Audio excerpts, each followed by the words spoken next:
এখন আমরা আছি ঠিক বর্ডারের কাছাকাছি। আর আপনারা হয়তোবা দেখতে পাচ্ছেন যে আমরা কত কাছ থেকে ইন্ডিয়ার পাহাড়গুলো দেখতে পারতেছি, মানে কি সৌভাগ্য! এখানে কোনো বর্ডারের চিহ্নই নেই, যেতে পারলে যদি ওই কোনো পর্যন্ত যেতে পারে, পাহাড়ে উঠতে পারি ইচ্ছা করলে, যদি বিএসএফ না দেখে।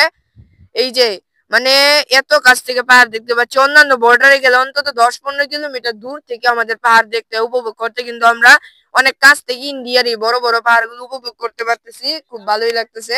এটা আপনার স্থান হচ্ছে আহ নেত্রকোনা জেলার কলমাকান্দা উপজেলার পাঁচগাঁও এই গ্রামে এটা অবস্থিত। হ্যাঁ, আর এই জায়গাটা হলো মেঘালয় রাজ্যের। আবার একটা এখানে বাজার আছে যেখান থেকে ইন্ডিয়ার মানুষ এবং বাংলাদেশের দুই দেশের মানুষই এখানে বাজার করে, তো ওখানেও যাওয়ার পরিকল্পনা আছে, যদি সময় কুলায় তাহলে আমরা যাব।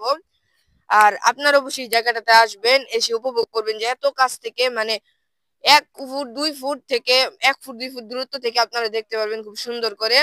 এখানে আসবেন, এসে দেখবেন। আর আমার ফিলিংসটা মানে খুব ভালোই লাগতেছে, এবং আপনারা আসলে আপনাদের ওই ফিলিং খুব মানে ফিল করতে পারবেন খুব ভালো। আপনাদের ফিলিংস একটু অন্যরকম হবে, যেহেতু অনেক কাছ থেকে প্রথমবার ইন্ডিয়ার পাহাড় দেখবেন।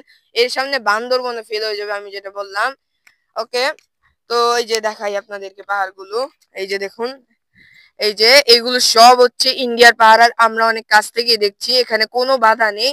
যদি বিএসএফ না দেখে তাহলে কোনো প্রবলেম নেই, এখানে আপনারা অবশ্যই আসবেন। আর এগুলো, আর আমি এই ভিডিওটা খুব তাড়াতাড়ি পাবলিশ করব, এটা আপনারাও দেখবেন। কাটো।